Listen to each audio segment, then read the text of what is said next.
हिंदुस्तान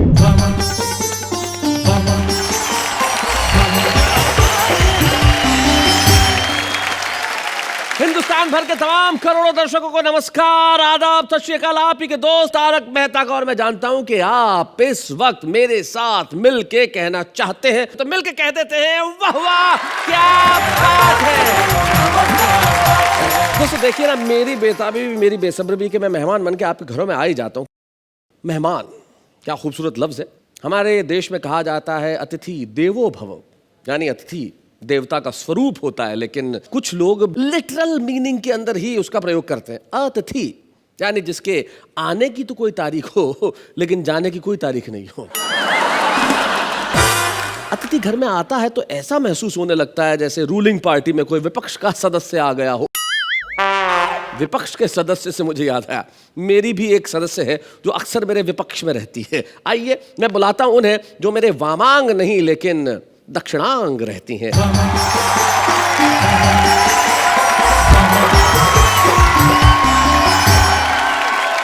मैं अंजलि तारक मेहता आपके अपने शो में आपका स्वागत करती हूँ, जिसका नाम है वाह वाह क्या बात है। आज हम बात कर रहे हैं मेहमानों की, अतिथियों की। तुमने कभी जीवन में किसी को अतिथि बनाया है? मैं काफी लोगों की वहाँ अतिथि बन के जाती हूँ। अच्छा, जाती हूँ। वो वापस भेज भी देते हैं? सह आनंद। जी जी, सानंद। लेकिन हमारे यहाँ अतिथि देवो भव का मतलब ये है कि अतिथि जो भी आएगा वो कुछ दे के जाएगा। अतिथि आएंगे और कुछ देंगे। जो हमारे आज के अतिथि हैं वो देंगे हंसी, हमारे आज के अतिथि देंगे कविताएं, और हम उन्हें देंगे तालियां। क्या बात है। हमारे तीन साथी हमारे साथ उपस्थित हैं। हमारे साथ अजमेर राजस्थान के रास बिहारी गौड़ हैं, जो न जाने किस निगाह से मुझे देख रहे हैं। क्या है, मैं सही जगह नहीं घूर पा रहा हूँ इसलिए। ऐसा ही शो में भी है, मुझे सुनिए इन्हें देखिए। और रास बिहारी के पास में जो बैठे हैं उनका मैं क्या परिचय दूं। एक ऐसे कवि जो हमारे हास्य व्यंग के कवियों में बड़ा ही प्रतिष्ठित नाम है, श्री गोविंद व्यास। और हमारे तीसरे मेहमान कवि अद्भुत है और स्वयं पे हंसना जानते हैं। ये एक बार अपनी बहन के घर गए। अच्छा। हाँ, तो बहन के बच्चा उस वक्त इनसे जिद करने लगा कि मुझे चिड़ियाघर ले जाइए, बंदर दिखाइए, बंदर दिखाइए। तो इनकी बहन ने तुरंत कहा, बेटा क्या करते हो जब तुम्हारा मामा खुद घर पे आया है, और वो भी जीन्स पहन तुम बंदर देखने चिड़ियाघर जाना चाहते हो। मतलब ये खुद पे हंसने की कला जो है, ये सिर्फ संदीप शर्मा में। हम जोरदार तालियों से स्वागत करते हैं संदीप शर्मा। अपराध बोध की व्यथा मिसरे बना गई और अनुभूति आत्मग्लानि की गजलें लिखा गई। क्या बात है भाई, और फुर्सत तो मुझे भी थी बहुत देश के लिए, जब पेट भर गया तो मुझे नींद आ गई। और जिन्होंने ये पंक्तियां रची वो हमारे बीच उपस्थित है। मैं चाहता हूं गोविंद व्यास आए और हम उनके लिए जोरदार तालियां बजाएं।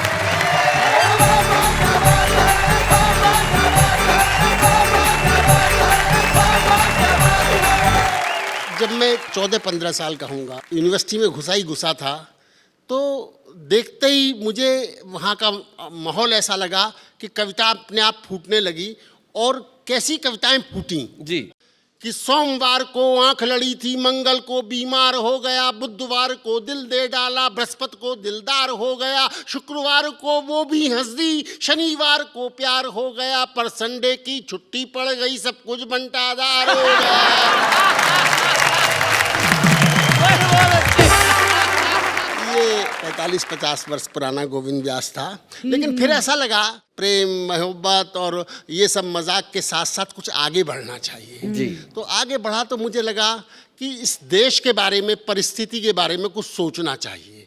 तो मैंने एक ऐसे व्यक्ति की दुर्दशा का सुखद चित्रण किया है। दुर्दशा का सुखद चित्रण किया है कि जो चुनाव लड़ता है और लड़ने के बाद हारता है, और हारने के बाद उसकी क्या सदगति होती है, उसको आप मजा लीजिएगा। जी जी। कि मैं हार गया, मैं हाय इलेक्शन हार गया। हाँ। मुझको ऐसी उम्मीद न थी यूं मेरी खाट खड़ी होगी। इज्जत की अर्थी निकलेगी और सूरत मरी मरी होगी। मैं खुद को जीता हुआ मान मालाएं पहले ले आया, माला पहनाने वालों को भी पैसा देकर बुलवाया। वो सब के सब अब कहते हैं हम अपनी ड्यूटी पालेंगे, तुम हार गए तो क्या गए जी, हम हार गले में डालेंगे। उनके मुंह से ये सुनते ही मुझको तो लकवा मार गया। मैं हार गया, मैं हार गया, मैं हाय इलेक्शन हार गया। एक एक वोट के लिए सुनो जेबों की खालिश की मैंने, और कल्लू मालिश वाले की घर जाकर मालिश की मैंने। और है किस्मत की बात कोई हथकंडा काम नहीं आया, नोटों के बदले वोटों का लेना बिल्कुल बेकार गया। मैं हार गया, मैं हार गया, मैं हाय इलेक्शन हार गया। इलेक्शन में कितना श्रम करना पड़ता है, परिश्रम करना पड़ता है कि बरसों तक मक्खनबाजी की, तब जाकर मुझको टिकट मिली। ये टिकट नहीं थी टिकट, अरे ये आफत मुझको बिकट मिली। हाथों में झंडे रखता था, झंडों में डंडे रखता था, डंडों को ठंडा करने को 200 गुंडे रखता था। अपनी मीटिंग में अपने में लड़के ले जाया करता था, अपने भाषण पर उनसे मैं ताली बजवाया करता था, पर खबर जमानत की सुनकर मैं अपनी आंखें फाड़ गया। मैं हार गया, मैं हार गया, मैं हाय इलेक्शन हार गया। और देखिएगा हारने के बाद क्या होता है जी, कि हमदर्दी रखने वाले अब आकर दर्द बढ़ाते हैं। हमदर्दी रखने वाले अब आकर दर्द बढ़ाते हैं। यह मेरी हार नहीं है जी, वे अपनी हार बताते हैं। घावों पर नमक छिड़कते हैं और मन ही मन मुस्काते हैं। मैं जान गया क्यों नेताओं के हार्ट फेल हो जाते हैं। अरे कर्जे वाले अब आएंगे, गुंडे भी मुझे निहारेंगे। यदि उनके पैसे नहीं दिए तो पटक पटक कर मारेंगे। उनकी पटकी से पहले ही मैं वेश बदल हरिद्वार गया। इलेक्शन हार गया।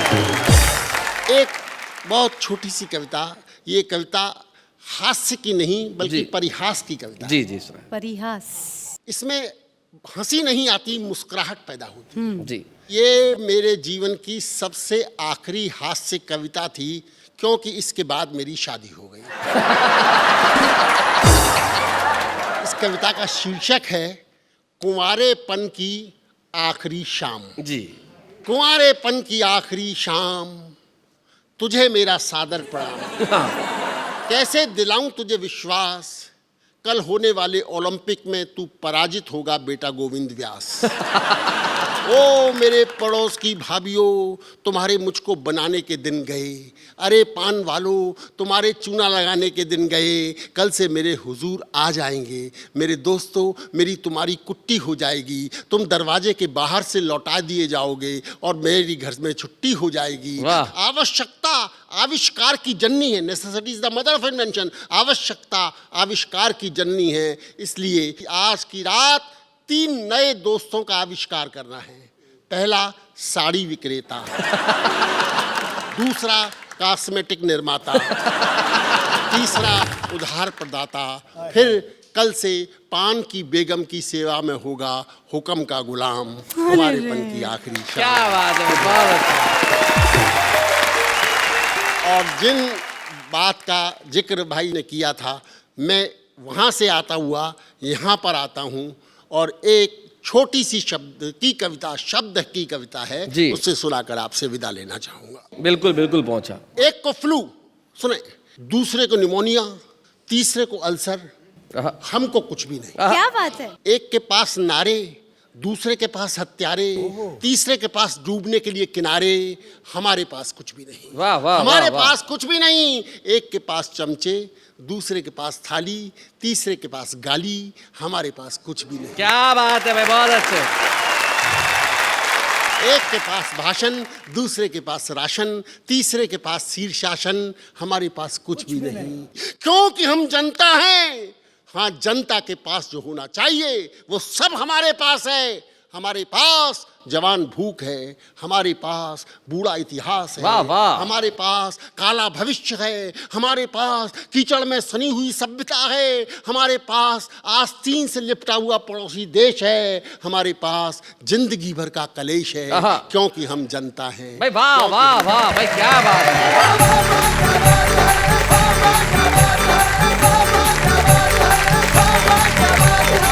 भाई सारी दुनिया के पास बहुत कुछ हो सकता है, उनके पास तरक्की है, उनके पास तकनीकें हैं, उनके पास शायद दुनिया में बहुत सम्मान है, लेकिन हमें खुशी है, हमारे पास सब कुछ है क्योंकि हमारे पास आप जैसा मेहमान है। भाई क्या बात है।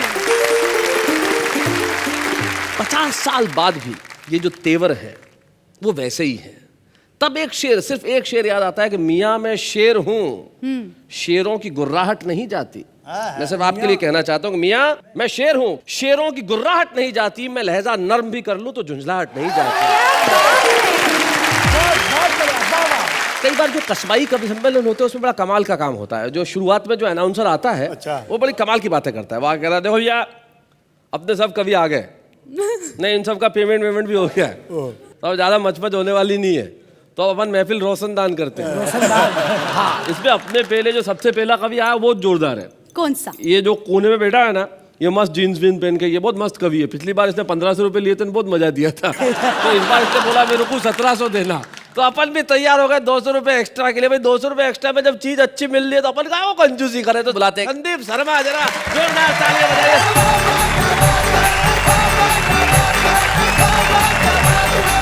मेरे रेट को राष्ट्रीय स्तर पर खोल दिया 2 शून्य कम करके। बहुत कॉन्फिडेंस से काम करता हूँ, इतने कॉन्फिडेंस से काम करता हूँ कि अगर पूरे कॉन्फिडेंस से किसी जिंदे आदमी का श्राद्ध कर दूं तो भगवान की कसम वो अगले दिन मरा हुआ मिलता है। और जो लोग मेरी कविताओं में तालियां जोर से नहीं बजाते उनके कर दिया करता हूँ। बजाओ बजाओ बजाओ, जोर से बजाओ। जितने डरपोक थे उनने सबने बजा दिया।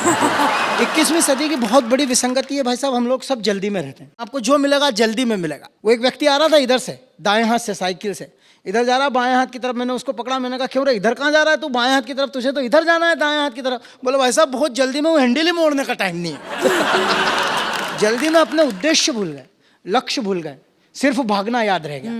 असम में कवि सम्मेलन में जा रहे थे, वो जोरहाट के पास कहीं एसी में अंदर बैठे हुए हैं गाड़ी में। मैं ऊपर कोई स्टेशन आया, वो एक आदमी जा रहा जल्दी में, मैंने उससे ऊपर से पूछा ना भाई साहब कौन सा स्टेशन आया यार? वो झांका खिड़की के बाहर, बोले पुरुष प्रसाधन। तो आइए मैं जल्दी में आपको एक मेरी प्रसिद्ध कविता सुना देता हूँ। कविता का शीर्षक है ढंग की नहीं है। अच्छा, ढंग की नहीं है? मैं नहीं कह रहा हूँ, क्या करें, सारा देश कह रहा है ढंग की नहीं है। मंदिर में पूजा करने जाओ पंडे ढंग के नहीं है। हाँ, मंदिर में पूजा करने जाओ पंडे ढंग के नहीं है। मसान में मरने जाओ कंडे ढंग के नहीं है। लाल नीले हरे पीले झंडे ढंग के नहीं है। एक भी राजनीतिक पार्टी के हथकंडे ढंग के नहीं है। टेस्ट मैच तो टेस्ट मैच, अब तो वनडे ढंग के नहीं है। मुर्गी अच्छी कहाँ से आएगी जब अंडे ढंग के नहीं है? बहुत अच्छे। जंगल में घूमने जाओ मोर ढंग के नहीं है। हाँ, सत्ता के गलियारों में ढोल ढंग के नहीं है। पहलवानों के बाजुओं में जोर ढंग के नहीं है। और अब पुलिस वालों का क्या भरोसा जब चोर ढंग के नहीं है। हिंसाग्रस्त कश्मीर की वादी ढंग की नहीं है। बहुत मेहनत से धोई पर खादी ढंग की नहीं है। लगता है इस देश की आजादी ढंग की नहीं। क्या बात है, वाह वाह वाह वाह, क्या बात है। बहुत अच्छे। यथार्थ तो यथार्थ, सपने ढंग के नहीं है। दुश्मन क्या बिगाड़ लेंगे यार, अपने ढंग के नहीं। क्या बात है, वाह वाह वाह। खुशियां तो खुशियां गम ढंग के नहीं है, पर किस किस के नाम से रोए यार, हम ढंग के नहीं। क्या बात है भाई, बहुत अच्छे। इस सारी सृष्टि की संरचना ढंग की नहीं है, पर घर जाके मत कहना संदीप शर्मा धार वाले की रचना ढंग की नहीं है। क्या बात है, वाह वाह वाह।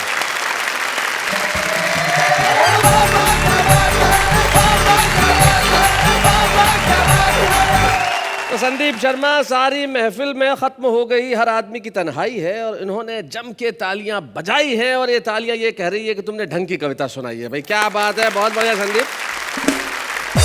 और आपकी इस कविता के बाद मैं बुलाना चाहता हूं उस रचनाकार को जो रास बिहारी है। रास बिहारी गौड़ जो अजमेर से हमारे बीच में आते हैं, ख्वाजा साहब की नगरी से और पुष्कर से, जो 2 तहजीबों का संगम है वो लेके आते हैं और उनकी कविता में भी हमेशा हास्य और व्यंग का एक अद्भुत संगम बना रहता है। मैं चाहता हूँ रास बिहारी गौड़ आएँ और जरा ढंग की तालियां बजाएं।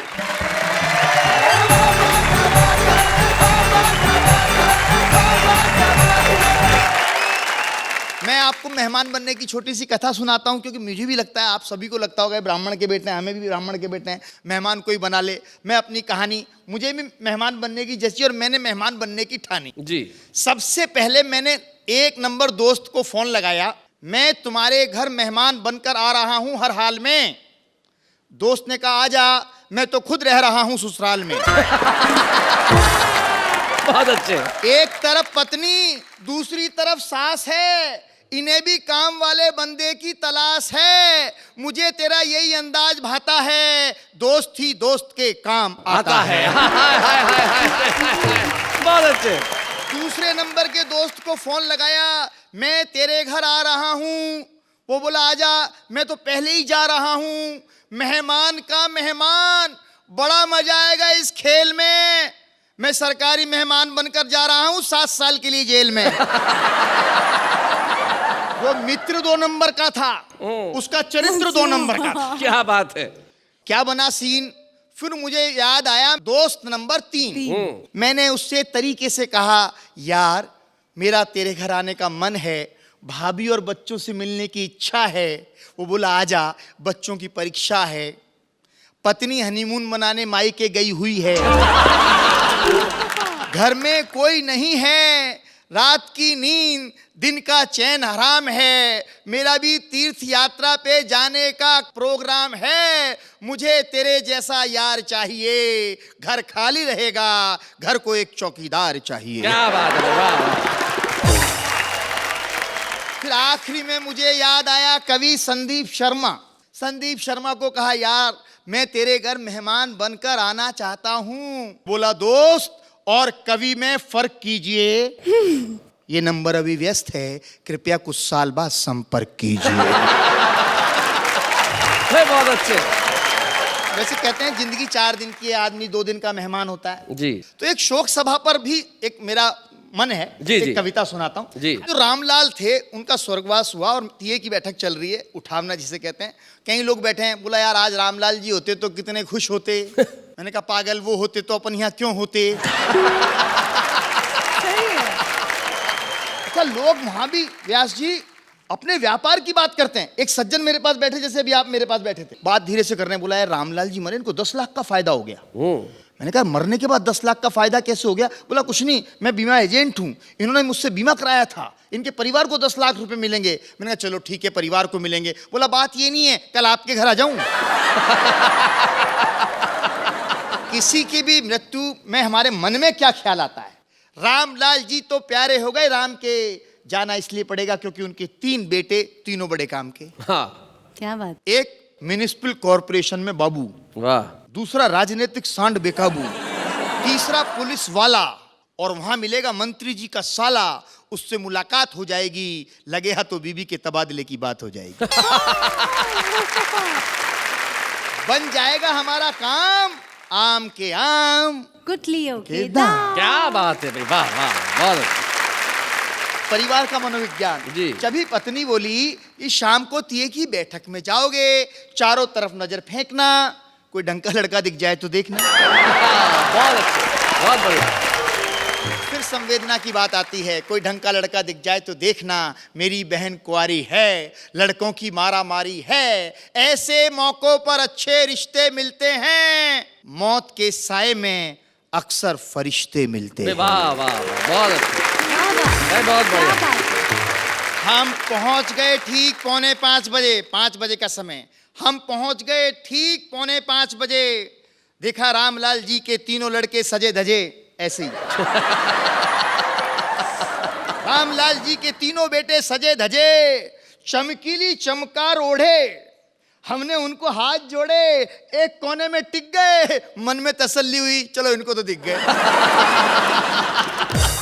तभी चला संवेदना का दौर, भाषणों का दौर, शोक संदेश पढ़े जाने लगे, कसीदे गढ़े जाने लगे। रामलाल जी के एक दोस्त श्यामलाल जी उनके लिए बोलने लगे, बोलकर पोल खोलने लगे। बोले मेरे दोस्त रामलाल को मौत से बड़ा लगाव था, अच्छा। मरने का बड़ा चाव था, बचपन में अंग्रेजी की टीचर पे मरता था। जवानी में जवानी की भूलों पर मरने लगा, क्या बात है, बुढ़ापे में उसूलों पर मरने लगा, वाह। और परसों फाइनली मर गया। लोग जिंदगी से डरते हैं, वो मरकर मौत को अमर कर गया। वाह वाह वाह, बहुत। समाज के माध्यम से राजनीति पर व्यंग। एक नेताजी तो भावनाओं में बह गए, बहते बहते कह गए, रामलाल जी का सम्मान घटने नहीं देंगे। मर गए तो क्या हुआ, वोटर लिस्ट में से उनका नाम कटने नहीं देंगे।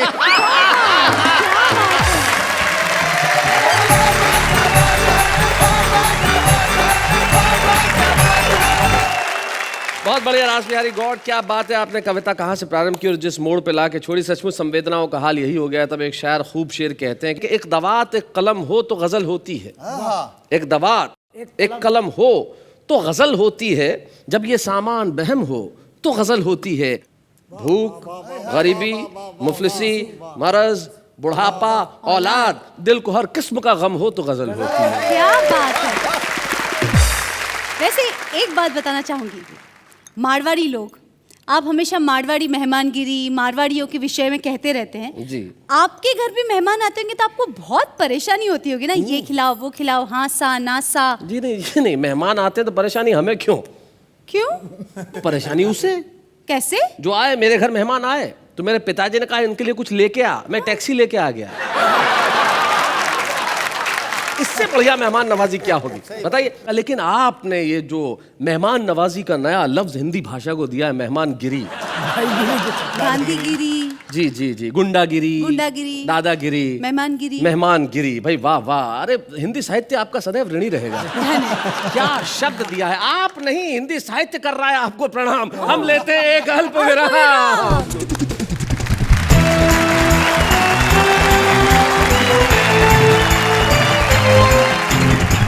स्वागत है फिर से आपका उसी महफिल में जहां हंसने हंसाने के सिवाय कुछ भी नहीं, मुस्कुराहट बांटने के सिवाय कुछ भी नहीं, तब इतना खूबसूरत चीजों का साथ है तो फिर हम कहते हैं वाह वाह क्या बात है। वैसे एक बात बताइए जी, अपने मेहमानों के वहाँ मेहमान जाते होंगे तो क्या हाल होता होगा? कविताओं से ही पेट भरता होगा। नहीं, बड़ी मेहमान नवाजी करते हैं एक दूसरे की। जैसे रास बिहारी गए संदीप शर्मा के घर, अच्छा, जब खाना परोसने की बारी आई तो संदीप जी की पत्नी आके संदीप जी के थाली में फुल्का डालने लगी। तीसरा फुल्का डाला तो संदीप जी ने कहा क्या समझती क्या है तू, 3 फुल्के खाऊंगा मैं, क्या कोई जानवर हूं, रास बिहारी जी को दीजिए। जब दाल की बारी आई तो कहने लगे इतनी दाल तू क्या समझती है, कोई सीधा साधा इंसान कभी इतनी दाल एक साथ खा सकता है, रास बिहारी को दीजिए। ऐसी बातें सुनने के बाद उन्हें तो संतुष्ट होना ही था, कविताओं की जरूरत नहीं पड़ी, वैसे ही पेट भर गया। क्या स्टाइल है। हाँ, ये तो स्टाइल होता ही है, और कुछ कवियों में खास स्टाइल होता है अलग किस्म का। हमारे जो आज हमारे मेहमान साथ में हैं, जो उम्र में कम है लेकिन उनके पास अपना एक स्टाइल है, और स्टाइल ऐसा है कि यूं तो वो मोहब्बत की शायरी करते हैं लेकिन कभी कभी लोकगीत जनगीत भी लिख लेते हैं। चाहते हैं हम कि उन्हीं से सुने। हमारे बीच में आ रहे हैं तुराज।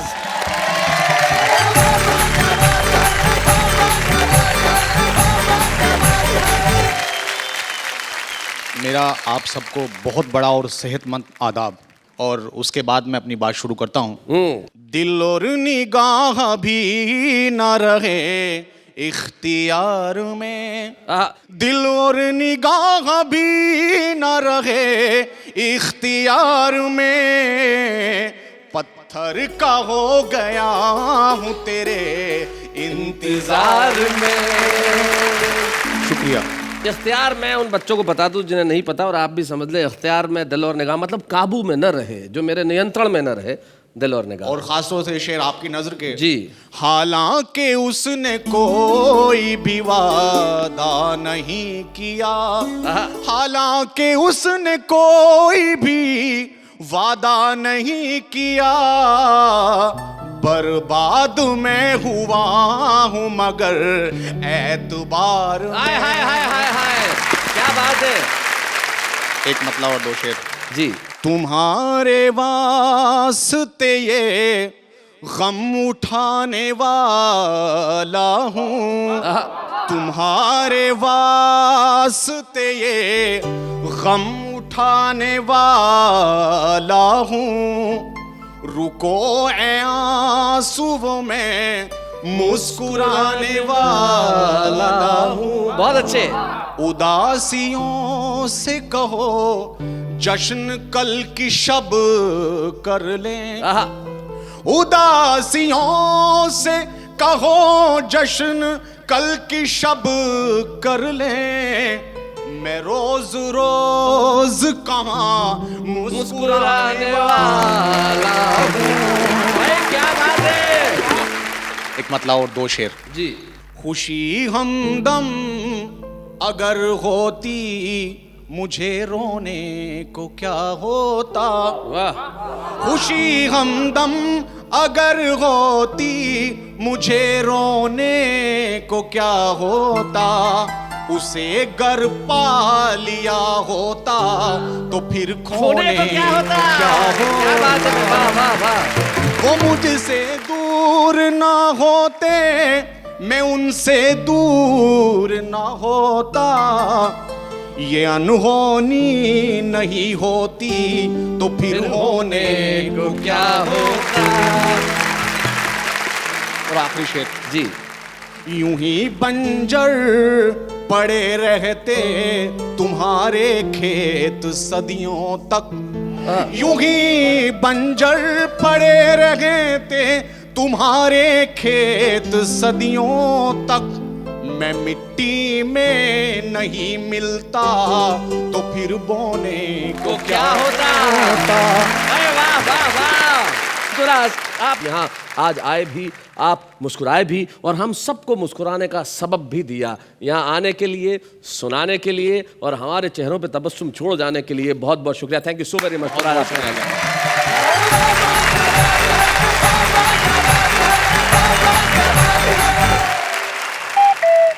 अब क्या देख रही हैं आप?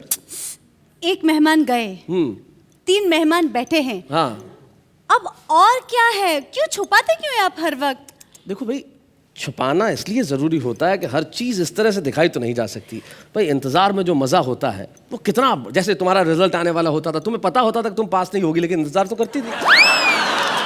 बताइए ना प्लीज, मेरे इंतजार की घड़ी कब खत्म होगी? कौन से हैं हमारे दूसरे मेहमान? दूसरे मेहमान मतलब? ये छुपे रुस्तम मेहमान जी। अरे तो इतनी बेताबी क्यों है? कविता सुनाने आ रहा, रिश्ता करने नहीं आ रहा है। भाई ये तो ऐसा इंतजार हुआ जैसे किसी लड़की को जब लड़का देखने आने वाला होता है तो वो दरवाजे के पास जो खिड़की बनी होती है उसका पर्दा हटा के बस राह की ओर निगाह तकती है, कब आएगा कब आएगा कब आएगा। लो आ गया शैलेंद्र शैलू।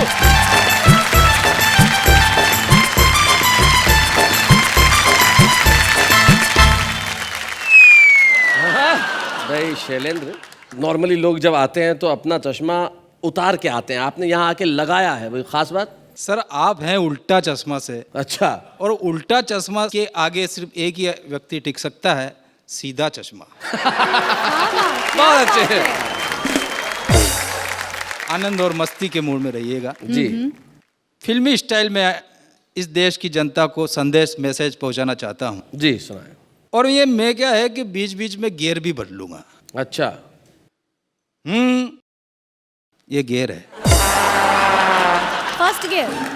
शेलू कहे हमारी बातें अधूरी सारी, मैं सबको जानता हूँ इनको तो है बीमारी।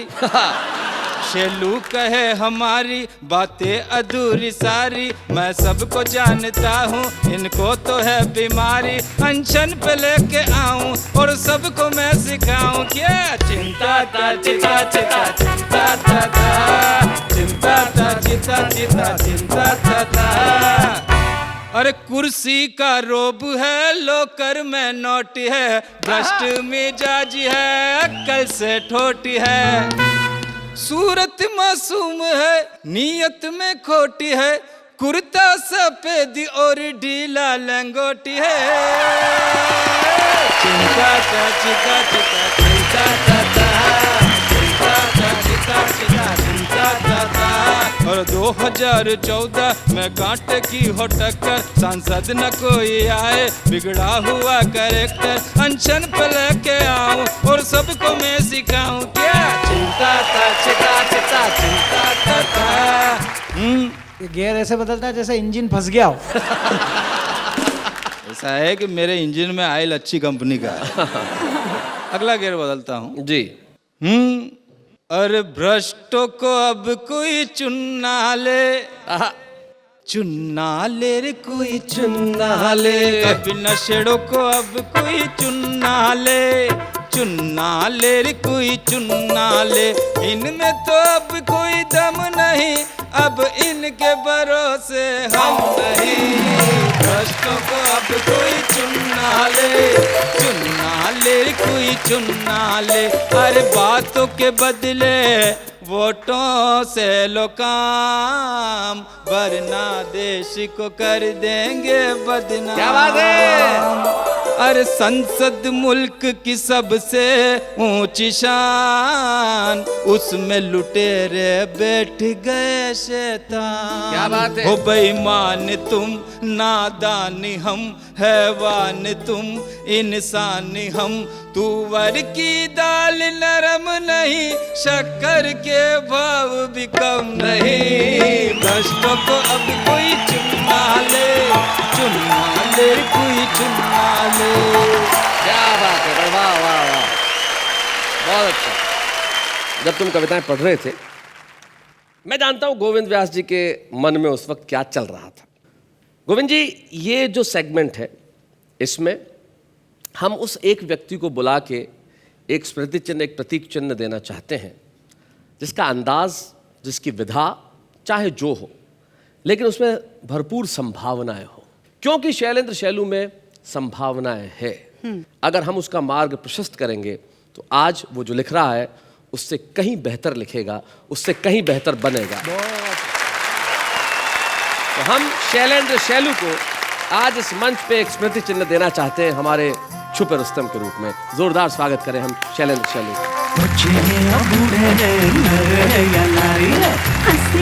वालों के सब ही आभारी है, कविता सुनाने वाले अब सबके साथ है। हम भी ईश्वर से यही प्रार्थना करते हैं कि भ्रष्ट नेताओं का हो काम तमाम, लेकिन हम लेते हैं एक अल्प विराम।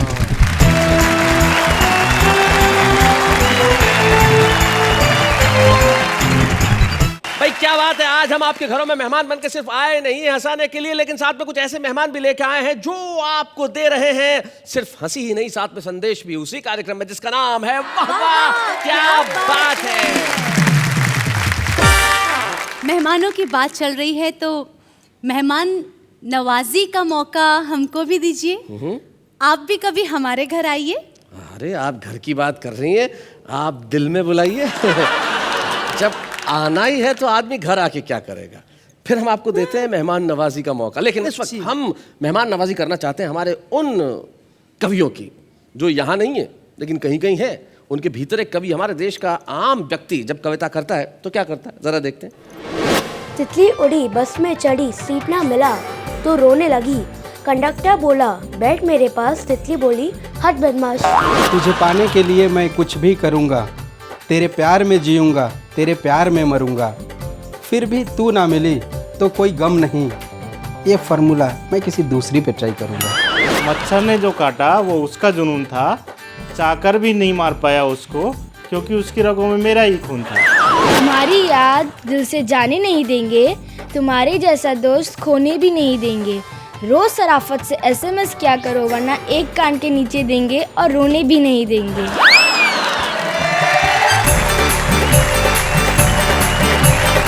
एक कवि ने बहुत खूबसूरत लफ्जों में कहा है कि कविता लिखना सरल नहीं है, पूछो इन फनकारों से, ये सब लोहा काट रहे हैं कागज की तलवार। क्या बात है। और हमारे बीच में एक ऐसे कवि उपस्थित हैं जिन्होंने कई वर्षों तक और कई वर्षों से अपनी काव्य यात्रा में हजारों लाखों करोड़ों दर्शकों को सिर्फ कविता ही नहीं सुनाई, अपनी छाप छोड़ी। दास बिहारी गौड़ और संदीप शर्मा जिस ज़माने में बचपन में स्कूल जाया करते होंगे और कविता का कीड़ा उनमें पहली बार पनपा होगा, तब उन्होंने निश्चित तौर पे गोविंद व्यास जी की कविताएं सुनी होंगी। और आज गोविंद व्यास जी इस मंच पे उपस्थित हैं और हम लोग आज इस वाह वाह क्या बात है कि मंच पे आपको सम्मानित करके हिंदी कविता का सम्मान करना चाहते हैं। हम जोरदार तालियों से स्वागत करें गोविंद व्यास जी।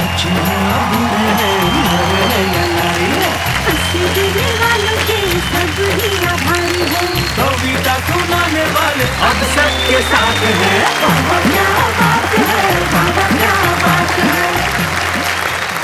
हमारी एक परंपरा है कि जब भी हम किसी कवि को यहाँ सम्मानित करते हैं, उसके परिवार का, उसका कोई प्रियजन यहाँ उपस्थित होता है।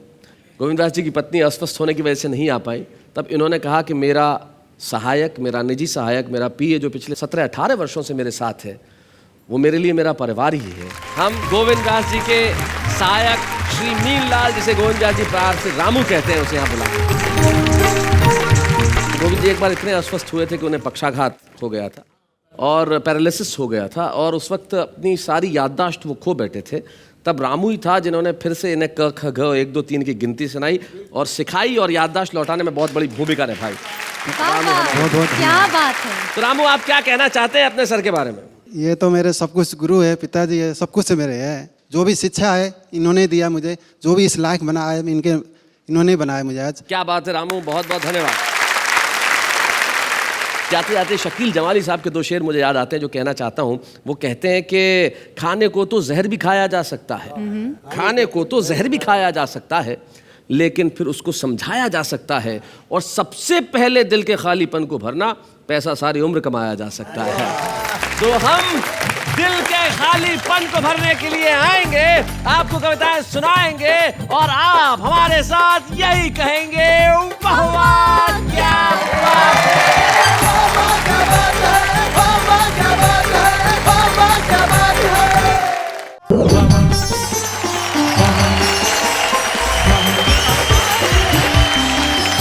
सत श्री अकाल, नमस्कार, आदाब।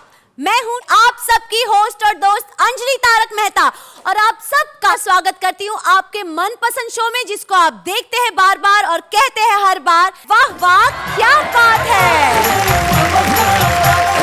आज हम सब मिलकर तहे दिल से स्वागत करते हैं मेरे आचार्य श्री का, श्रीमान शैलेश लोढ़ा का।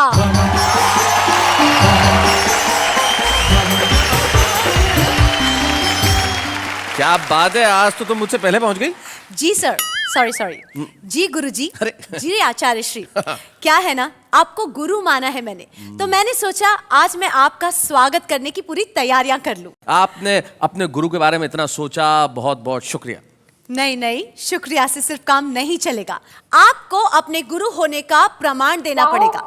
आपको मुझे एक अच्छी कवियत्री बनाना पड़ेगा। ओहो, देखो, एक अच्छे गुरु का काम होता है अच्छी शिक्षा देना। हाँ। बाकी क्लास में जितने बच्चे हैं उसमें तो कोई फर्स्ट क्लास आता है, कोई फेल भी होता है ना। नहीं गुरुजी, आप अपनी जिम्मेदारियों से विमुख हो रहे हैं। अरे नहीं, मैं विमुख नहीं हो रहा हूँ, मैं अपनी जिम्मेदारी निभाने की पूरी कोशिश करता हूँ, कर रहा हूँ और करूंगा भी। और इस शो में मेरी पहली जिम्मेदारी ये है हमारे ऑडियंस को हंसाने की। Yes, exactly. आप तो खड़ी हो जाइए, ऑडियंस बस यूं ही हंसती रहेगी। क्या बढ़िया शिष्या मिली है मुझे। खैर, आइए हम ऑडियंस को हंसाने का काम करते हैं, और हंसाने के लिए बुलाते हैं हमारे उन 3 साथियों को जो आज की इस महफिल में हंसाएंगे। और मैं जानता हूं जब आप उनकी कविताएं सुनेंगे तो बेसाख्ता आपके मुंह से निकल उठेगा, वाह वाह क्या बात है। आइए मिलकर एक बार कहते हैं, वाह वाह क्या बात है। क्या बात है हमारे इन 3 साथियों के लिए जो आज यहाँ पे बैठे हैं और बड़े ही खूबसूरत लग रहे हैं। क्या बात है महेंद्र शर्मा जी, 65 साल की उम्र में भी आपकी जवानी कायम है। आज भी वो शानदार आपने वेस्ट कोट पहन रखा है, गुलाबी रंग की शर्ट। आए हाय हाय हाय हाय हाय, क्या बात क्या है। कल्पना अनंत हो गई, दृष्टि दिग दिगंत हो गई। क्या बात है। आपने निहार जो लिया, जिंदगी बसंत हो गई। हाय हाय, क्या बात है। महेंद्र शर्मा जी के पास है जो निश्चित तौर पे गुरु हैं, क्योंकि टीचर है, पढ़ाते हैं और बड़ी मेहनत करते हैं। इसमें कहते हैं मुझे कोई शक नहीं कि नई पीढ़ी में अगर सबसे परिश्रमी कवि कोई है तो वो प्रवीण शुक्ल है। भाई क्या बात है, हम जोरदार तालियों से स्वागत करते हैं प्रवीण शुक्ल। और ये तो उम्र से भी गुरु ही हैं जो बैठे हैं, अलबेले हैं, बहुत गुरु आदमी है। जवानी और बुढ़ापे में बड़ा संघर्ष होता है। हाय, ये मन की मौज मस्ती है, चरम उत्कर्ष होता है। बुढ़ापे पे न जाओ, मन कभी बूढ़ा नहीं होता। और बुढ़ापे का दीवानापन बड़ा डेंजरस होता है। बुढ़ापे का दीवानापन बड़ा डेंजरस होता है। बिल्कुल ठीक कहा पदम अलबेला ने। और महेंद्र शर्मा हमारे उदाहरण है जो वस्त्रों से भी और विचारों से भी आज तक जवान है, तो हम चाहते हैं उनकी जवानी की झलक यहाँ कुछ देखने को मिले। हमारे बीच में है महेंद्र शर्मा, जोरदार तालियों के स्वागत करें।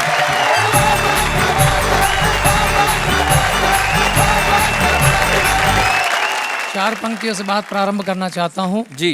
कोई कह रहा था लड़का कि तेरी जुदाई में नींद नहीं आती, चैन खोता है, दिल रोता है। अच्छा। लड़की बोली डॉक्टर से चेक करा ले, डेंगू बुखार में ऐसा ही होता है। जब वो गाने चलते थे, चुपके से दिल दे दे वरना शोर मच जाएगा, वो चुपके से आती थी, दिल दे जाती थी, शोर मचता ही नहीं था। और आजकल दिल हाथ में लिए फिर रहे हैं और शोर मचा रहे हैं, एक बार आजा आजा आजा। ये हो गया। तब 4 पंक्तियां कहना चाहता हूं कि पहले इरादे, फिर वादे, फिर हाव भाव से। आजकल प्यार ये हो गया है जी। वह उसे डेटिंग पे ले गया बड़े चाव से, और बीच समंदर ले जाकर किया प्यार का इजहार, आई लव यू कह दे वरना उतर जा मेरी नाव से। क्या बात है, क्या तरीका है। पदम जी कह रहे थे बुढ़ापे का प्यार बड़ा डेंजरस होता है जी। भावना इनकी शब्द मेरे जी कि गैस सी बनने लगती है मुलाकात के बाद। गैस सी बनने लगती है इस उम्र में। बीपी हाई होता है तेरी हर बात के बाद, और तेरी गलियों में ना रखेंगे कदम भूले से, बहुत कीचड़ हो जाती है सनम बरसात के बाद। फिर 4 पंक्तियां अपने ऊपर हंस करता हुआ कहना चाहता हूँ कि दिल के अरमा आंसुओं में बह गए। हम गली में थे, गली में रह गए, अपनी तो किस्मत ही खराब थी, लाइट चली गई, जो बात उससे कहनी थी उसकी मम्मी से कह गए। शादी हो जाती है प्यार के बाद जी। शादी के बाद प्यार रहता है या नहीं रहता कोई गारंटी नहीं है। हमारे एक मित्र चमन लाल, उनकी पत्नी को रहता है बस इसी बात का मलाल कि जब भी वो किसी कार्यक्रम या समारोह में जाते हैं तो पत्नी को साथ नहीं लेकर जाते हैं। अच्छा। इसकी पूछी वजह तो बोले दिमाग मत चाटो सुबह सुबह, अरे आप ही हमारी पत्नी को समझाइए, दिल्ली में कानून बना है 15 साल पुराने वाहन सड़कों पर मत लाइए। आदरणीय आपका तो गैरेज में ही खड़ा हुआ है। डेंटिंग पेंटिंग चल रही है। और मैंने एक मुहावरे का प्रयोग किया, एक छोटी सी कविता में फिर बताना चाहता हूँ जी। लोहा लेना। हम जो बच्चे हिंदी ज्यादा नहीं समझते उन्हें बता दे, लोहा लेना मुहावरे का अर्थ होता है मुकाबला करना। मुकाबला करना। मरीज की नब्ज देखकर डॉक्टर बोला, आपकी नब्ज को बड़ी मुश्किल से मैंने टटोला, आपके शरीर में लौह तत्व की कमी है। मरीज बोला ये बात मुझे बिल्कुल नहीं जमी है, अजीब डॉक्टर हो, रोग को पकड़ नहीं पाते हो, दर्द दिल में है और इंजेक्शन घुटने में लगाते हो। इस बात की पक्की गवाही दे रहा हूं, अरे शरीर में लोहे की कमी कैसे हो सकती है, हर रोज पत्नी से लोहा ले रहा हूं। बहुत अच्छे। मेरे 4 साले हैं। अच्छा। 3 तो अभी घर से निकाले हैं। अच्छा। चौथा टिका हुआ है। पत्नी से कहा मैंने इसे निपटाओ, वो बोली यहीं रहेगा। दोनों में तर्क वितर्क हुआ। फूल और कांटे के माध्यम से बात कहना चाहता हूँ जी जी कि जब भी मेरा साला घर आता है बड़ा मजा आता है, आटे का कनस्तर 2 दिन में टन बोल जाता है। अच्छा। ऊपर से पत्नी कहती है आपकी शर्म करता है, 2 रोटी कम ही चढ़ता है। देखो ना आपसे कितना शर्म आता है, बेचारा सूख कर कांटा हुआ जाता है। हम समझाते हैं आप फूल, आपका भाई कांटा, बड़ा खूबसूरत है नाता, मगर कांटे का शरीर में ज्यादा देर तक गड़े रहना स्वास्थ्य के लिए अच्छा नहीं होता। इसे साफ कीजिए। पत्नी बोली माफ कीजिए, इसको घर में रखना हमारी मजबूरी है। अरे जानते नहीं फूल की रक्षा के लिए कांटे का पास होना जरूरी है। भाई क्या फूल बात की है। रक्षा के लिए कांटे का पास होना जरूरी है। फूल की रक्षा के लिए कांटे का पास होना जरूरी है। क्या बात है, वाह वाह वाह। नारी पे कुछ भी हम मजाक कर लें लेकिन ऐसा नहीं है। देखो आपके साथ भी सुशील सुंदर नारी खड़ी है, तो मेरा फर्ज बनता है कि मैं उनका सम्मान करूं। जी जी जी जी, जी एक तरफ नारी को हम पूजा के योग बताते हैं जी, दूसरी तरफ भ्रूण कन्या का गर्भ में ही दफनाते हैं।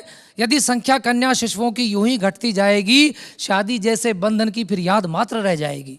फिर कैसे सपने आएंगे मधुर मिलन मधु सांसों के, कैसे कोई गीत लिखेगा प्यार भरे एहसासों के। दुनिया सारी सूनी होगी, सृष्टि चक्र रुक जाएगा, कृष्ण अकेले घूमेंगे, राधा से कौन मिलाएगा। क्या बात है, वाह बहुत बढ़िया।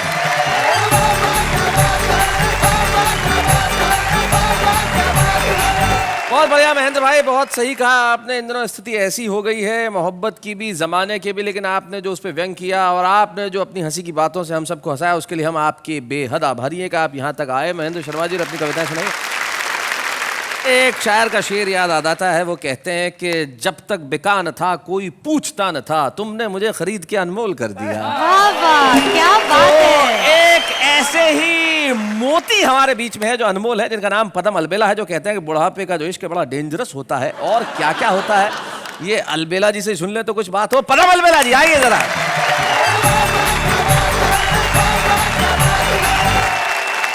नेहा और शैलेश जी खूब निभाते साथ, वाह वाह क्या बात है, वाह वाह क्या बात। बहुत अच्छा लग रहा है शैलेश जी। जी। और आप मुझे इतने अच्छे लगते हैं कि एक दोहा और पढ़ना चाहता हूँ। जी जी पढ़ें। अभी तो मेरी उम्र के, अभी तो मेरी उम्र के बहुत वर्ष हैं शेष, उनमें से कुछ आपको लग जाएं शैलेश। क्या बात है। एक बात आपके बीच में कहना चाह रहा हूँ कि हमारे पूरे वर्ल्ड में कोई न कोई वर्ष विशेष वर्ष के रूप में मनाया जाता है। अच्छा। जैसे अंतर्राष्ट्रीय महिला वर्ष, अंतर्राष्ट्रीय बाल वर्ष। तो कुछ चमचे बड़ा विरोध करने लगे कि अगर ऐसा हो तो अंतर्राष्ट्रीय चमचा वर्ष भी मनाया जाना। तो जब अंतर्राष्ट्रीय चमचा वर्ष मनाए जाने लगा तो प्रवीण जी मेरा ये गीत बहुत हिट होगा। अच्छा क्या बात है। नाम हमारा है चमचा, नाम हमारा है चमचागिरी करना यारो, काम हमारा है। अब जरा सुनिएगा। कोई है घर का चमचा, कोई दफ्तर का चमचा, कोई मंत्री का है तो कोई अफसर का चमचा, कोई चमचा साली का, कोई है घर वाली का। प्रवीण जी तुमसे नहीं कह रहा हूं। सब चमचे हैं, सब चमचे हैं, किंतु नाम बदनाम हमारा है। और ये क्या कर सकते हैं शैलेश जी? जी। कहो तो भीड़ जमा दें, कहो हुल्लड़ मचवा दें, इलेक्शन में लीडर की जमानत जब्त करा दे, फिर दे ऐसा हत्ता चले इनसे ही सत्ता, आपको जाना दिल्ली भेज दे ये कोलकाता। कभी न होगा, कभी न होगा चक्र सुदर्शन, जाम हमारा है। बहुत बढ़िया, बहुत अच्छा। नाम हमारा है चमचा, नाम क्वालिटीज ऑफ चमचा, क्वालिटीज ऑफ चमचा। कोई है फिल्मी चमचा, कोई है इल्मी चमचा। क्या बात। शीघ्र कवि बन जाता है कवि का जुल्मी चमचा। कहीं चमचा है शहरी, कहीं चमचा दिल लहरी, कहीं पर पाया जाता बड़ा ही चमचा जहरी। घोर विरोधी, घोर विरोधी तत्वों से संग्राम हमारा है। बहुत बढ़िया। चमचा नाम हमारा है, चमचा नाम। अंतिम है जी। कोई है मेहनत वाला कि जिसने काम निकाला, उसी से कहते हैं सब अजी चमचा है साला। चमचा कहाँ नहीं है, जगह जो जहाँ नहीं है, आप कह सकते हैं क्या कि चमचा यहाँ नहीं है। क्या बात है। यहाँ उपस्थित, यहाँ उपस्थित चमचों को प्रणाम हमारा है। तो हमारी एक बड़ी प्रिय कविता है, वो सुना दीजिए। तुम तो ठहरे नेताजी, जरा उसके दो बंद सुना दीजिए। तुम तो ठहरे, तुम तो ठहरे नेताजी, देश क्या बचाओगे।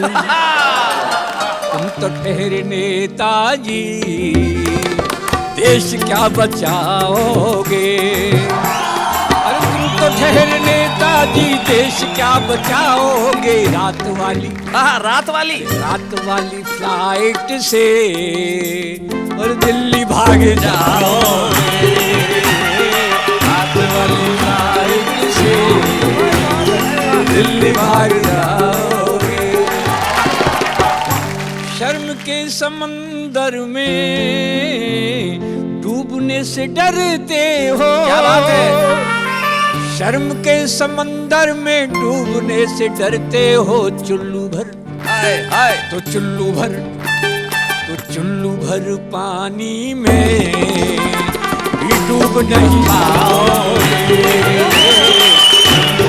पानी में डूब नहीं पाओगे।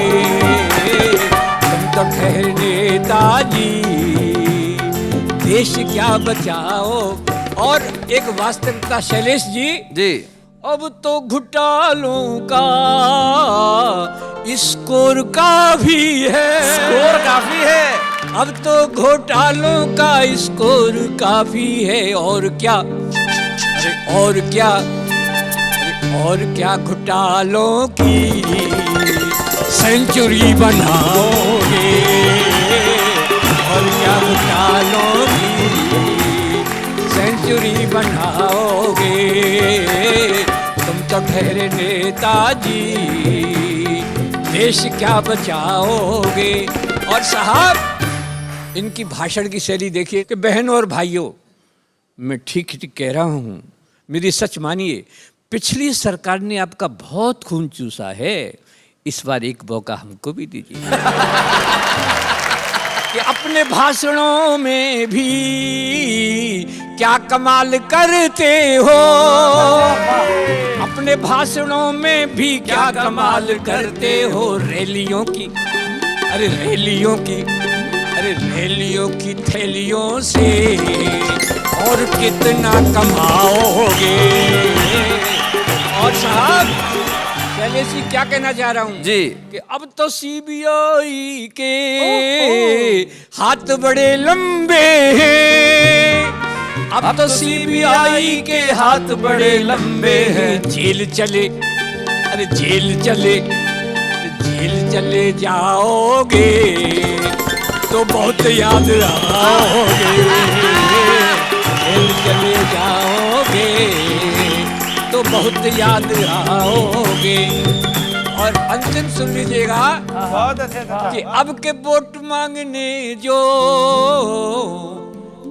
मेरे गांव आओगे। अब के वोट मांगने जो मेरे गांव आओगे, इस बार सोच लेना हम चुप नहीं रहेंगे। इस बार सोच लेना हम चुप नहीं रहेंगे। जो कुछ को हमको कहना वो जोर से कहेंगे। कुर्सी कार कोठी सब है तुम्हारे लिए। भारत की भोली जनता जिए तो कैसे जिए। सारे जहां से अच्छा हिंदुस्तान तुम्हारा। हमारा सा तो लगता ही नहीं है। सारे जहां से अच्छा हिंदुस्तान तुम्हारा। तुम संतरी हो इसके, ये संतरा तुम्हारा। सर वाह वाह, क्या बात है। सारे जहां से अच्छा हिंदुस्तान तुम्हारा। तुम संतरी हो इसके, ये संतरा तुम्हारा। छोड़ो जी अब तो छोड़ो, इतना नहीं निचोड़ो। बहुत क्या बात है। छोड़ो जी अब तो छोड़ो, इतना नहीं निचोड़ो। हो राष्ट्रभाषा हिंदी तुम कहते डोलते हो। बच्चों के साथ घर में अंग्रेजी बोलते हो। बच्चों के साथ घर में अंग्रेजी बोलते हो। मौसम है घोटालों का, परिवेश घोटालों का, सब आप जानते हैं। ये देश घोटालों का, ये द्वेष जातियों का अक्सर बढ़ाया तुमने। ये द्वेष जातियों का अक्सर बढ़ाया तुमने। और हिंदू और मुसलमान को अक्सर लड़ाया तुमने। हिंदू और मुसलमान को अक्सर लड़ाया तुमने। अब के जो वोट मांगने मेरे गांव आओगे, इस बार हार जाओगे तो झुंझुना बजाओ। झुंझुना बजाओगे, हार जाओगे तो झुंझुना बजाओ। और शैलेश जी इनके हाथ में आके अगर झुंझुना टूट भी गया, टूट गया झुंझुना भी तो फिर भैंसिया चराओगे।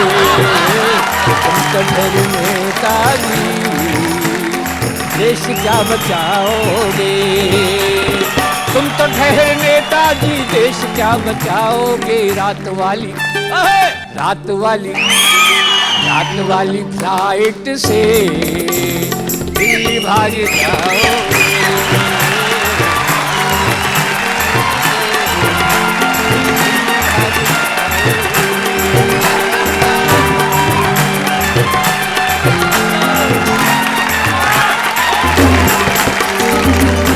इस कविता के बाद न ज्यादा कुछ कहने को है न ज्यादा कुछ सुनने को है, काल कर दिया। प्रणव अलवेला जी, आपने कविता सुनाई, आप बड़े प्रवीण है अपने काम में, और हमारे पास भी एक प्रवीण है जो अद्भुत है, अनुपम है, अद्वितीय है अपने छंदों से। वो आपको हंसाने के लिए तैयार है। क्या आप ताली बजाने के लिए तैयार है? प्रवीण शुक्ल।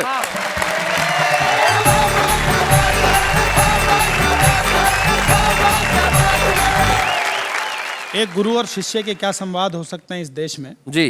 गुरुजी ने शिष्य से ये पूछ लिया कि बेटा ये बता कि एमपी बनने के लिए क्या योग्यताएं होनी चाहिए। तो देखिए आजकल के बच्चे ने क्या जवाब दिया। एमपी, मेंबर ऑफ पार्लियामेंट, हमारे संसद का सदस्य बनने के लिए या विधायक बनने के लिए? जी। कि एमपी गर होना चाहे हो जाएगा वो गुरुजी, भाषणों में जीव को चलावे जो जी भट्टा। कि मंत्रीगर होना चाहे हो जाएगा वो गुरुजी, भाषणों में जीव को चलावे जो जी भट्टा। कभी मूछों को मरोड़े, कभी दोनों हाथ जोड़े, जरूरी लगे तो ओढ़े सिर पे दुपट्टा। जरूरी लगे तो ओढ़े सिर पे दुपट्टा। ये करूंगा वो करूंगा, सेवा करता मरूंगा, वायदों का लगवा दे पूरा पूरा चट्टा। बिना कुछ करे कहे ये किया है वो किया है, पूरा पूरा हो निकम्मा पूरा हो निखट्टा। पूरा हो निकम्मा पूरा हो निखट्टा। गुरुजी ने कहा कि ये और बता, मंत्री बनने के लिए क्या योग्यताएं होनी चाहिए? तो देखिए बच्चे ने क्या कहा कि मंत्रीगर होना चाहे हो जाएगा वो गुरुजी, देखने में देह से लगे जो हट्टा कट्टा। सामले से मुखड़े पे प्यारी सी सजी हो दाढ़ी, थुल थुल काया पे हो 20 गज लट्ठा। थुल थुल काया पे हो 20 गज लट्ठा। झूठा जो वकील होवे, उड़ने में चील होवे, गिद्ध की तरह छीन मार के झपट्टा। लड़ने में लट होवे, बुद्धि से अनट होवे, 4 दिन में बिठा दे भारत का भट्टा। 4 दिन में बिठा दे भारत का भट्टा। गुरुजी को लगा बच्चा तो बहुत ही इंटेलिजेंट है, समथिंग डिफरेंट है। तो गुरुजी ने जो कहा उस बच्चे से जी, उसको मैंने छंद में लिखा है। क्या कहा भैया? कि उत्तरों को सुनकर गुरुजी ने कहा, प्यारे डाकू छवि राम सिंह की छवि बनेगा तू। आग को उगल कर रात दिन जल कर, रोशनी बिखेरता हुआ रवि बनेगा तू। तेरी सांसें जिसके धुएं से घुटने लगेंगी, ऐसे किसी शब्द यज्ञ की हवि बनेगा तू। चोर डाकू सेठ व डकैत यदि ना बना तो तुझे श्राप दे रहा हूँ जा कवि बनेगा तू। तुझे श्राप दे रहा हूँ जा कवि बनेगा तू। तुझे श्राप दे रहा हूँ। तो गुरुजी का श्राप का मारा हुआ वो बच्चा मैं ही हूँ। और मैंने फिर बहुत सारे एक्सपेरिमेंट किए जी। एक ऐसी कविता लिखी, उसमें पहली पंक्ति जहाँ समाप्त होती है, दूसरी पंक्ति वहीं से प्रारंभ होगी, दूसरी पंक्ति जहाँ समाप्त होती है, तीसरी पंक्ति वहीं से प्रारंभ होगी। इसको हिंदी छंदों की भाषा में सिंहावलोकन छंद कहा जाता है। शेर जब पीछे मुड़ के देखता है तो सिंह का जब अवलोकन अपने शरीर की तरह होता है। ये भाषा में भी होता है कि पंक्ति है, पंक्ति का जो आखिरी शब्द है फिर से वो पहला शब्द बन जाता है। तो वो सिंहावलोकन छंद की कविता है जी, जो आप सुनाए। कि गद्दी के कारण देश हुआ रद्दी, रद्दी हुआ है पूरा ही ढांचा, ढांचे में बगुलों ने मछली को फांसा, फांसे हैं मुंह सब दीन दुखी जन के पसीने से ढेर लगे धन के, धन से खनकती है लीडरों की गगरी, गगरी से बनती है सोने की नगरी, नगरी में खन खन खन के है पैसा, पैसे से रचते हैं खेल चाहे जैसा, जैसे कि रचते हैं चौपट राजा, राजा का फिर भी बजता न बाजा, बाजा है डंडा निर्धन जन पर कोई दोष नहीं इनके सिर पर रखते हैं गांधी की टोपी, टोपी ने हिंसा की आरजू ना सौंपी, सौंपी ना कोई भी आदत भद्दी, भद्दे कर्म से क्यों मिल रही गद्दी। क्या बात है भाई, वाह वाह वाह वाह, बहुत बढ़िया बात है, क्या बात। एक शुद्ध संबोधनों की कविता सुनिएगा, स्वागत। जिसका शीर्षक है भूतपूर्व प्रेमी वर्तमान पति, शादी के बाद में पति की दुर्गति। दुर्गति हुई तो उसने कैसे कैसे संबोधन दिए अपनी श्रीमती जी को जी। तू टूटा हुआ ट्रैक्टर थी मैं तुझको कार समझ बैठा, जिसने बेड़ा ही गर्क किया उसको उद्धार समझ बैठा। मैं समझ रहा था तू तो निर्मल निर्झर पावन गंगा है, पर जिसने मेरे घर को फूंका तू तो वही पतंगा है। कर्कश कपटी कहकर मुझ पर आरोप लगाती रहती है, खाली ठलुआ पाजी नालायक मुझे बताती रहती है। मेरी अच्छी खासी किस्मत को तूने आकर फोड़ दिया, मैं छड़ा कुआरा अच्छा था तूने आकुनबा जोड़ दिया। क्या बात है। चुन्नू मुन्नू रीटू पीटू टीटू का मुझे प्रसाद दिया, बच्चों की इस फुलवारी को तुमने पूरा ही खाद दिया। बच्चे जब से देखे मुझको दिन में तारे दिख गए, हम दूध पिलाना गोद खिलाना नाक पहुंचना सीख गए। फीस जमा करने वाली लाइन में अक्सर लगता हूँ, मैं जगता जगता सोता हूँ, मैं सोता सोता जगता हूँ। मेरी पतलून शर्ट का तूने आकर कुर्ता बना दिया, जो हलवा पूरी खाता था उसका ही भुर्ता बना दिया। मकड़ी की तरह से मुझ पर तू जाल पूरती रहती है, जैसे कच्चा खा जाएगी तू मुझे घूरती रहती है। तेरी माँ कहती थी तू तो मेरे चरणों की दासी है, पर मुझको लगता है तू तो मेरे प्राणों की प्यासी है।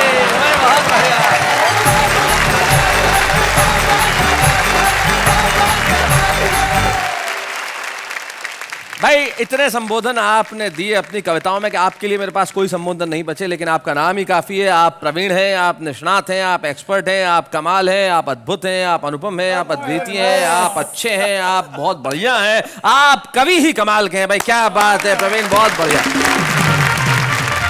हम लेते हैं एक अल्प विराम।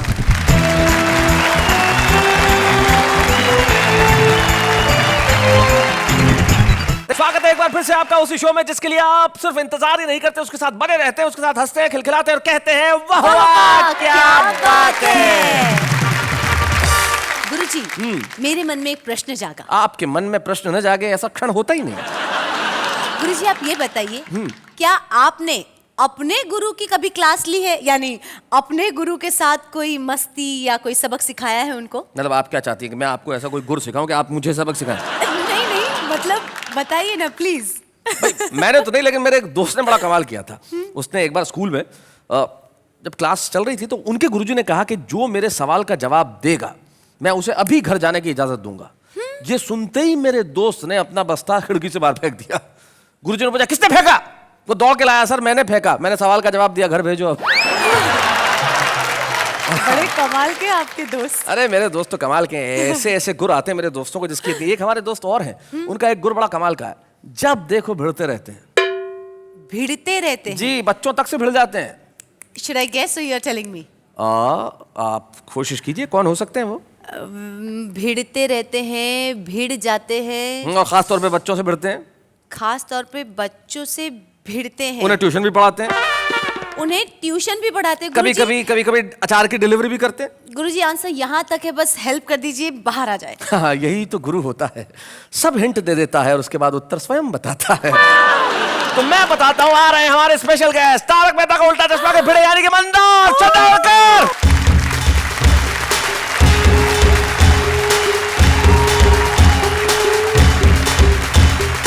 क्या बात है। तो भाई भिड़े साहब, आपने नृत्य तो बहुत अच्छा किया, क्या बढ़िया ढोल पे आप नाचे, लेकिन सुनाने क्या वाले? बड़ी मुश्किल से, मतलब मैंने 2 रात जाके किताबें मतलब नोटबुक मेरी मतलब भरी हुई थी। मैं सोच रहा था कि मैं क्या लिखूं, लेकिन मैंने बहुत मुश्किल से एक कविता लिखी है। अच्छा, बस मैं वही सुनाने जा रहा हूँ। क्या बात है भाई, तालियां।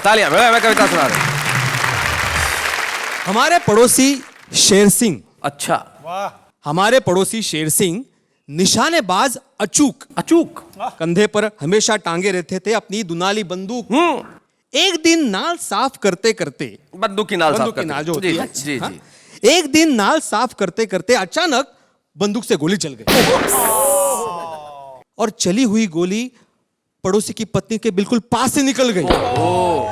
पड़ोसी चिल्लाया, शेर सिंह के बच्चे, तूने मेरी पत्नी पर निशाना लगाया, तुझे अभी बताता हूं और तेरे खिलाफ थाने में रिपोर्ट लिखवाता हूं। बिल्कुल सही है, कोई भी ऐसा ही करेगा। पड़ोसी का गुस्सा देखकर शेर सिंह विनम्रता से बोले, सर थाने में बिल्कुल भी मत जाइए, समस्या को यही सुलझाइए। आप मुझसे इसलिए नाराज है क्योंकि मैंने आपकी पत्नी पर गोली चलाई। अच्छा, आप अपना गुस्से को पूरी तरह उतार दीजिए। यदि बदला ही लेना है तो मेरी पत्नी को गोली मार दीजिए। तो वैसे बाय द वे किसकी कविता है ये? अभी आप कवि से पूछ रहे कविता किसकी है? आप कमाल है आप भी। मैं कवि से पूछ चुका हूँ, इसीलिए बता रहा हूँ और आपसे पूछ रहा हूँ कि किसकी कविता है। अब यही मेरी समझ लीजिए। अभी क्या हम मेरी समझ लीजिए। शिक्षक बन के पर्ची काटना अच्छी मेरी बात नहीं आपने है। प्रवीण शुक्ल का नाम सुना है? हाँ, वो कविता पढ़ने के बाद नीचे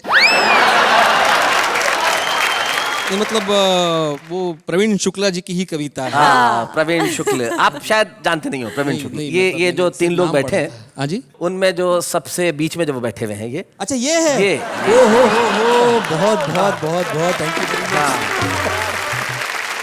thank you Praveen ji, thank you. आज तो आपने हमारी लाज रख ली, वरना मैं सोच रहा था कि मैं आज आके इन्होंने तो आपकी लाज रख ली, आपने इनकी उतार दी। नहीं भाई, इनकी कविता आपने पढ़ी और इनकी एक पुस्तक है, उसमें पेज नंबर 78 पे ये कविता है। बिल्कुल, क्या मेमोरी है, वाह वाह। ये तो मैं पढ़ चुका था, इसलिए। आपने वो किताब खरीदी थी? बिल्कुल, मतलब मैंने मांग के ली थी, खरीदी तो नहीं थी, लेकिन मैं खरीद लूंगा, जरूर खरीद लूंगा। और इनकी कविता है, हमारी कविता एक ही बात है, हम लोग एक ही तो है ना? ये पहला हमने ऐसा टीचर देखा जो कविता की किताब खरीद के समझता है कि उसने कवि को खरीद लिया है। वो तो मजाक की बात है, मतलब मेरी बात हो गई थी इनसे पहले। इनसे पहले हो गई थी। प्रवीण जी, आपने इजाजत दे दी थी ना? इजाजत है, क्योंकि भिड़े जी से भिड़ने की हिम्मत कोई कर नहीं सकता अरे, है, वरना मेरा भी हाल वही होता जो तारक मेहता में बच्चों का हो रहा है। थैंक यू प्रवीण जी। भाई बंदार, थैंक यू वेरी मच। आपने यहाँ आए और आपने कविता सुनाई, और मुझे शायद ये कहने की जरूरत नहीं है कि आप जिस तरह तारक मेहता में लोगों को मुतासिर करते हैं, आपने एक कविता पढ़ के भी आज लोगों को तालियां बजाने पे मजबूर कर दिया, जो इस वक्त हम यहाँ स्टूडियो में भी बजा रहे हैं। बहुत बहुत शुक्रिया यहाँ आने के लिए। Thank you so very much. Thank you very much, thank you so much. Thank you.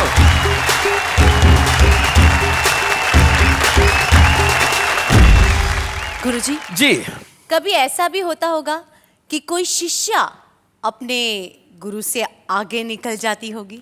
लेकिन आपके केस में ऐसा होना थोड़ा मुश्किल लग रहा है। कभी कभी ऐसा होता है कि शिष्य जो है वो अपने गुरु की उम्मीद से कहीं ज्यादा होनहार निकल जाता है। हाँ। और ऐसे ही शिष्यों को हम कहते हैं छुपा रुस्तम।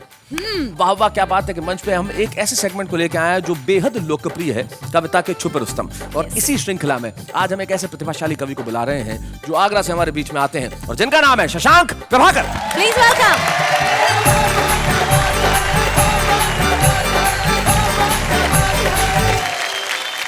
चार पंक्तियां एक हिंदुस्तानी होने के नाते मेरा मन करता है आप लोगों के बीच रखूं कि वो हिंदू हो या मुस्लिम हो, सभी का मान रहता है।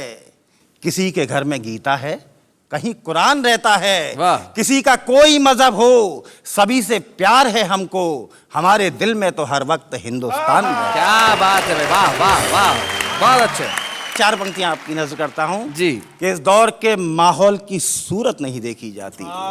ये यात्रा करके आए हम लोग। क्या कहने? इस दौर के माहौल की सूरत नहीं देखी जाती, पैसे से गरीबी की शरारत नहीं देखी जाती, और कातिल से जिंदगी की दुआ मांग रहा है क्यों? मंडी में सियासत की शराफत नहीं देखी जाती। क्या बात है, वाह वाह वाह, कातिल से जिंदगी की दुआ। बहुत अच्छे। क्या राजनीति कहाँ चल के आई, धर्म कहाँ चल के आया, कहाँ हिंदुस्तान को कहाँ होना चाहिए था, कहाँ पर खड़ा है कि चिराग अब तो अंधेरों की जुबां बोलते हैं, लोग चांदी की तराजू में धर्म तोलते हैं। वाह, अजब वक्त का करिश्मा है, बहरे सुनते हैं और गूंगे यहाँ बोलते हैं। क्या बात है, वाह वाह। ये आपने बिल्कुल ठीक कहा था। मुझे प्रदीप चौबे जी की दो पंक्तियां याद आती है। वो कहते हैं कि राह अंधा दिखा रहा है मुझे, स्वाद गूंगा बता रहा है मुझे, खुद को तबला एक समझने लगा हूं, एक अनाड़ी बजा रहा है मुझे। हालत यही है। चार पंक्तियां नजर करता हूं। कवियों और साहित्यकारों का क्या फर्ज था इस देश में, क्या किस तरह का आसमान, किस तरह का फलक उनको चाहिए कि हम परिंदों के लिए सारा ये जहान भी है। क्या बात है। हम परिंदों के लिए सारा ये जहान भी है, हमारे दिल में हिंदू भी मुसलमान भी है। हम तो कोशिश ही नहीं करते हैं उड़ने की, मगर हमारी जद में तो ये पूरा आसमान भी है। वाह वाह वाह वाह, क्या बात है शशांक। जब आप सुना रहे थे मुझे एक अपनी पुरानी पुस्तक एक बात तेरी एक बात मेरी की दो पंक्तियां अचानक याद हो आई। एक महंगे रेस्टोरेंट में बैठ के पिज्जा खाता हुआ मैं, और बाहर पारदर्शी कांच के भीतर से झांकते हुए दो भूखे बच्चे जिनकी आंखों में सिर्फ एक रोटी की आशा है। क्या ये जिंदगी की परिभाषा है? और आज हमें बड़ी खुशी है कि वाह क्या बात है कि मंच से हम एक ऐसे कवि को सारी दुनिया को सौंपने जा रहे हैं जो कल प्रभाकर बन के चमकेगा। शशांक प्रभाकर को हम एक स्मृति चिन्ह दे रहे हैं। हमारी ओर से जोरदार तालियों से हम स्वागत करें शशांक प्रभाकर। वालों के सब ही आभारी है, कविता सुनाने वाले अब सबके साथ हैं। मैं जानता हूं कि इस वक्त आज टेलीविजन पे छुपे रुस्तम के रूप में सुनाई है शशांक ने एक कविता, लेकिन कल सारी दुनिया सुनेगी इनका कलाम। लेकिन हम लेते हैं एक अल्पविराम।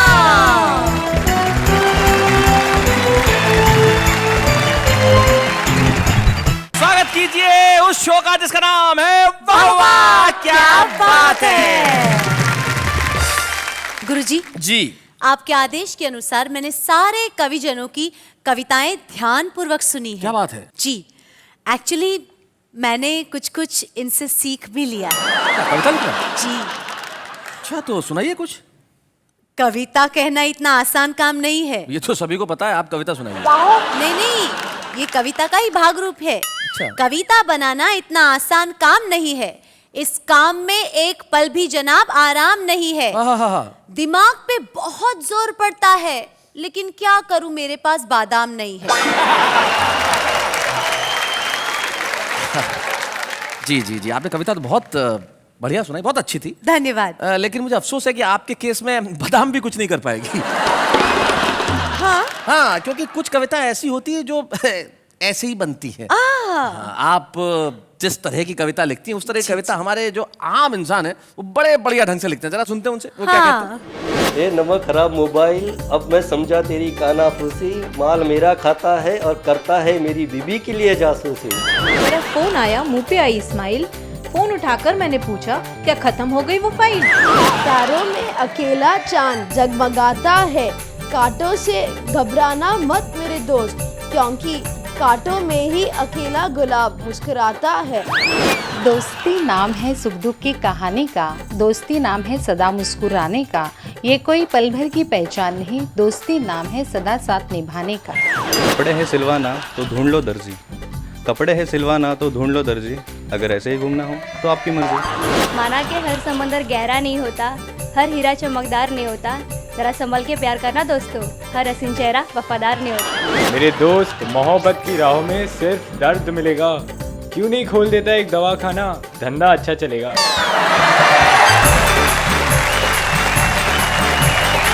भाई क्या बात है, ये जो हमारे आम इंसान कविताएं करते हैं बिल्कुल वैसी होती है जैसी आप कहते हैं मेरे पास बादाम नहीं है। भाई वाह, और ऐसी कविताओं का कोई अंजाम नहीं है, लेकिन कोशिश करना बड़ा आवश्यक है।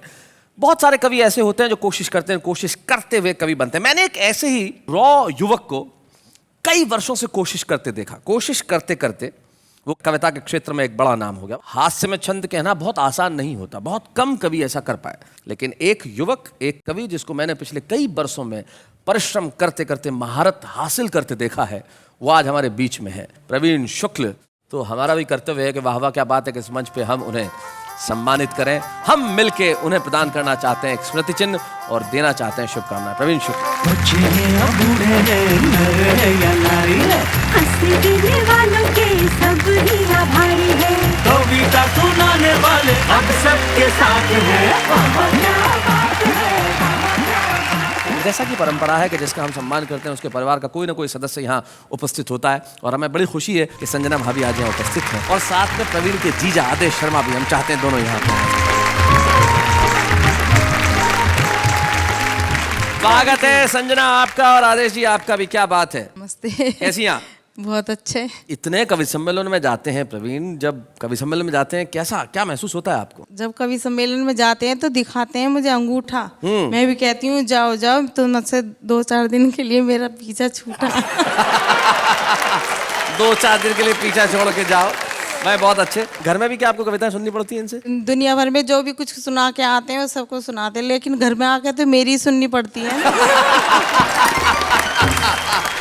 हमारे साथ आपके जीजा जी भी। आदेश जी, आप कुछ कहना चाहेंगे? परवीन जी के अंदर बहुत ही बेहतर क्वालिटीज़ हैं, और उन सारी क्वालिटीज़ में एक बहुत खास बात यह है, वो है इनकी पॉजिटिव नेचर।